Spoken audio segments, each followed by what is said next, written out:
Alrighty, happy Homebrew Wednesday, even though this isn't Wednesday when I'm doing this, and it probably won't be Wednesday when I post it. Hopefully it'll be before then. But basically what I'm doing right now is getting my mash water ready. What I did is I measured out how much water I needed in here, because it has the measuring increments in here.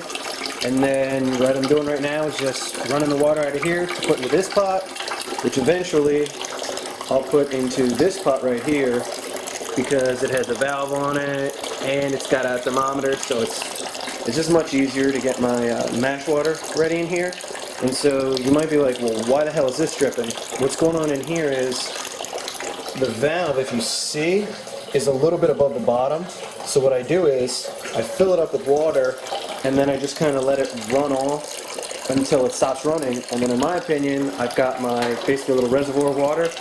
And then what I do is I put my measured water from here that I need for my mash in here, and then I start going. And it kind of works out perfectly.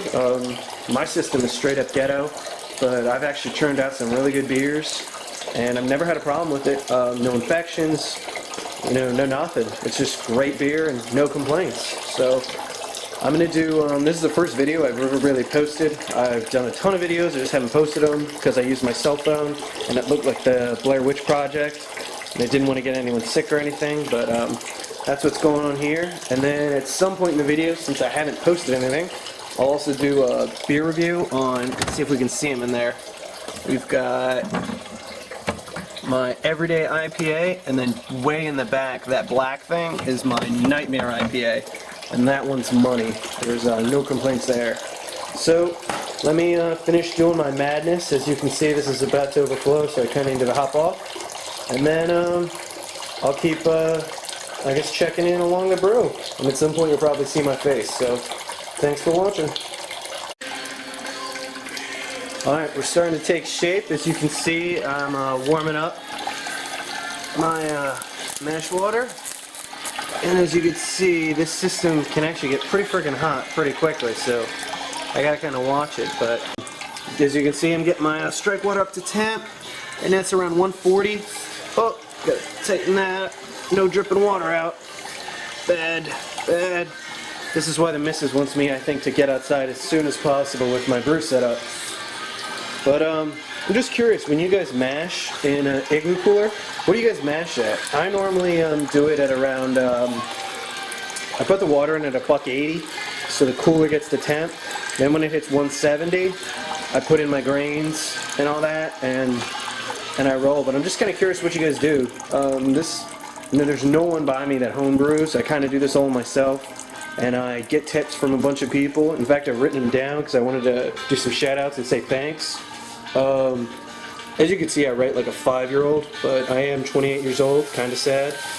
I can't really read it, this camera sucks, but it's Don Osborne I wanted to say thanks to, Warrior and Hen, Chop and Brew, Emeladius, Brewing TV, Hokey Homebrew, and Jake CPU Nut. Homebrew specifically, man, your videos are fucking awesome. I can't say thanks enough. I've learned so much from your videos. I can't say thanks enough, man. So if you ever want some free beer mail or anything, let me know. But I'm going to get back to watching this, listening to some tunes, and get my brew day started. So yeah, thanks guys, and check back with you in a sec. Alright, it's getting to be that time, so I'm filling my mash tun with about 180 degrees of water. The idea is let it warm up. It should, by the time it's filled, be about $1.70. It's perfect to put in my grains. So let's go over what's going to be in this. There's going to be 10 pounds of, down here is 10 pounds of American 2-row. I got 3 pounds of the Brace Victory. Then I got some 3 pounds of German Munich. Just to double check, 3 pounds of Victory, 3 pounds of German Munich. And then I've never seen this. They don't have it at my beer store, so I decided I would try it. Just 1 pound of Caramel 40. I didn't want too much of it because I just wanted to try it. But the whole idea of this anyways is it's probably going to get a lot of caramel and other flavors just from the Munich and the Bress. So I didn't want to go overboard. And also when I bottle carbonate, I use honey. So ironically, there are caramel flavors that come out of that, so I don't need to use a ton of caramel 40 to get that.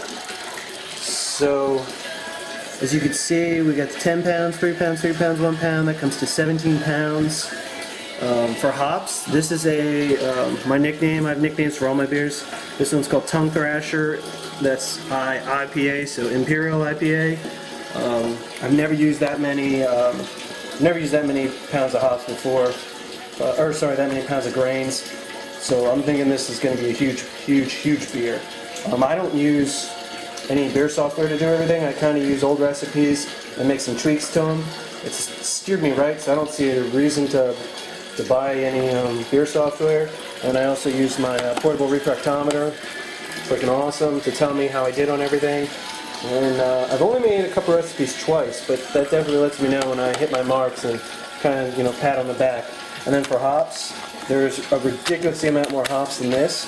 I actually have 8 ounces of Falconeer's Flight and 4 ounces of Cascade. Falconeer's is going to be for the bitter, which is awesome because it's 11.4. And then the Cascades is, just going to be aroma and a smidge of flavor, so they're going to go in at the latter end of the boil. But that's basically where we're at.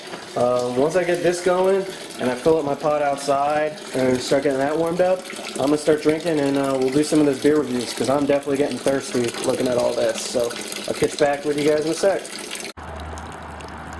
Alright, so this was a little bit harder to do by myself. I probably shouldn't have even made this video because it's my first time ever using that. But this is I bought this from Northern Brewer. It's the Bayou Classic, high top or whatever. And holy shit, does it get hot. I mean, that's the understatement of the year. I've been cooking, like I said, 7 or 10 batches, somewhere in between there. And look how freaking hot it got. It got so hot that it started to melt my handle. I mean, and the handle was, it was out here. This thing got crazy hot. I had to pull it back. I'm not a big propane guy. I'm actually a charcoal when I use my grill. But you can't make beer on a charcoal pit that I know of. So we had to change it, but holy shit does that get hot. I don't really care because it's just a handle anyways, but the only thing that sucked is a couple of pieces from that fell into the water. So I basically had to filter those out. I ran it through a filter real quick and they went away, but it's not like I'm going to sell this beer to anything. It's just for personal consumption. But there's no more particles in it. And absolute worst case, if a piece of particle got in there, it would have gotten caught by this colander and it would get caught by the false bottom. And at the end of the day, with the amount of plastic that I drink water out of, sodas out of, that's the least of my concerns. So right now we're just waiting for the runnings to end. It was kind of hysterical. My first runnings were 20 on a brick scale. I have no idea what that means gravity yet. I'll have to find out, but I've never hit 20 before in my life. So that was, and I've done beers with sugar and all that stuff. Belgian candy sugar, and this is freaking unreal. So we'll see what happens. As you can see, the wind is trying to make the wort dance. But as an FYI, how I did this, I kind of did a batch sparge. As soon as this was over, I added about 2 to 3 gallons worth of water, poured it right in there, mixed it up real good. I was at 180 degrees. I could hear the cooler buckling, so from now on, that's going to be my cap, 180 degrees. I'm never going to hit more than that. But once I did that, I put the colander on. I vorloffed for a little bit. With this false bottom, this igloo I got from Northern Brewer and the false bottom, you have to vorloff once, maybe twice. And it's freaking done. It's crystal clear. So I love that. I can't say enough good things about that. And then what I did is after that, so my first run I did a batch sparge. Sorry, I'm tripping over my tongue. Then the second, what I did was I just kind of did a fly sparge. So I kind of mixed it. I've done both methods. One just full batch, one full sparge. So I wanted to see what happens, if there's any difference doing it this way. But it seems to have worked.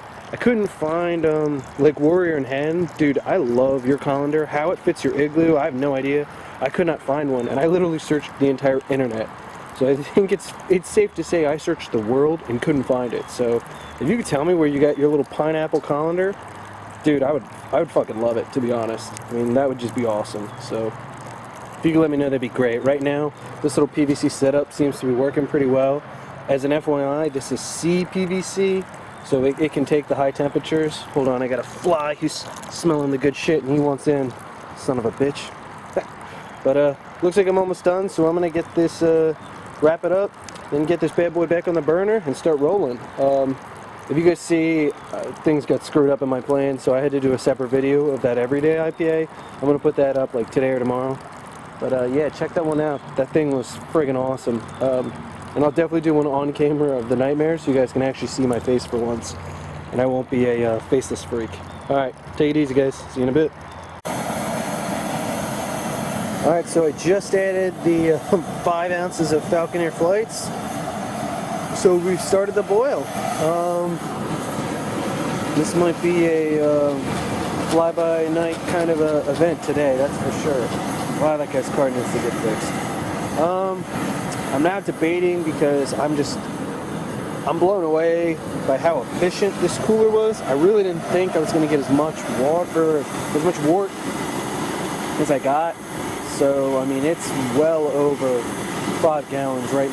I mean, what I'm assuming at the end is going to be well over 5 gallons because I've never had it all the way up to that little bolt before. So I'm thinking this is going to have to be a 75-minute boil for sure, without a doubt, because I have all that, and then in that little bucket down there, there's probably like another gallon. So this is going to be a 60-minute boil, but I think I just didn't think that through far enough. It's definitely going to have to be a 75-minute boil. So what I'm going to do is 5 ounces of Falconer's Flights at the 75-minute mark, and then when I get down to 30 minutes left, I'm going to add in the rest of the Falconeers, which is 3 more ounces, and then when there's 30 minutes left, I'll add 2 ounces of Cascade. When there's 20 minutes left, I'll add 1 ounce, and when there's 10 minutes left, I'll add an ounce. That's what I'm thinking. I might audible it. Just kind of depends on how it smells, to be honest with you. If I notice that it's starting to smell pretty bitter, then I'll cut back on the Cascade and put that at the end. That's the thing I love about brewing my own damn recipe. I can be like, you know what? Fuck it. I'm gonna change it. This is how I'm gonna do it. It's probably the same mantra as Warrior in Head. I love that dude. When he was talking about how people complained about how his channel, you know, shook around like that, he was like, fuck it, don't watch my channel. You know what, buddy? That's what I'm talking about. You're the man. Vigorous freaking boil. I've never had this much of a boil before in my life, and that's all because this is the first time I've ever used this, the Bayou Classic. The only downside is, going back to it again, I mean, holy shit. It's so fucking hot that it's burning off my handle. So I think what I'm going to have to do is just put some aluminum foil over that. I mean, I never touch that thing without a glove anyways, so it is what it is. But yeah, wow, look at that boil. I've never had that before in my life. I've never had it be that vigorous. I've always been doing it inside. I love this. I think my wife loves it now too because the house won't stink of beer and yeast. So that's probably a plus. So wow, that was probably the toughest, most hard to manage brew day I have ever done. The temperature started at about 50 degrees, and then when the sun left, it dropped to about 40 degrees, and then the wind decided to really kick up. So I was seeing my breath, and it was, I mean, I don't know, if it was 40 degrees in the shade with the wind, it probably was high 30s. I mean, it was just really hard to keep a boil outside, and I did in my front yard. So the wind was just, the way that the houses are set up, there's houses on this side and that side, and the wind just, I mean, it's like a wind tunnel. So I'm exhausted. It was hard to keep a boil, I had to really watch it, and everything ended up turning out alright. I thought I was going to have a ton left over because I wasn't able to keep a real vigorous boil, but I just wasn't factoring in that I had 12 ounces of hops in that boil pot. So literally the entire bottom was just hops. I mean, it was just unbelievable. The amount of hops that were in there was insane. So it's gonna be great for me because I love hoppy beers. But yeah, wow, it was crazy.